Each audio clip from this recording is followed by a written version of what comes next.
খুশির সংবাদ না দুঃখের সংবাদ সেটা বলতে পারি না, তবে এতটুকু জানাইতে পারি মালয়েশিয়াতে পুনরায় শ্রম বাজার আবার নতুন করে খুলতেছে।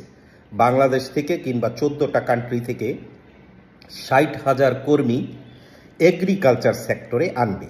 যারা বাংলাদেশ থেকে আসবেন তাদের উদ্দেশ্যে বলতে চাই, এবার আর কোনো সিন্ডিকেট নাই। মানে যার যার মতো যে কোনো রিক্রুটিং এজেন্সির মাধ্যমে লোক মালয়েশিয়াতে আসতে পারবে।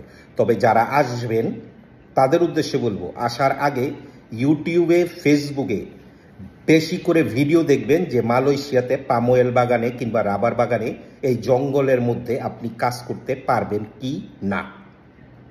যদি আপনি মনে করেন যে আপনি এই জঙ্গলের কাজ করতে পারবেন না, এই রাবার বাগানের কাজ করতে পারবেন না, কিংবা পাম অয়েলের ফল কাইটা লরিতে উঠাইতে পারবেন না, তাহলে আপনি মালয়েশিয়াতে আইসেন না। কারণ আসার পরে আপনি পালাইবেন, পালাইয়া অবৈধ হয়ে যাবেন, যে কোনো জায়গায় ধরা পড়বেন, আপনার জেল খাটতে হইব, তারপরে পুনরায় দেশে যেতে হইব।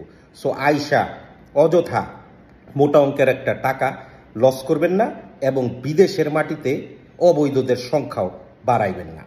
ভালো থাকবেন।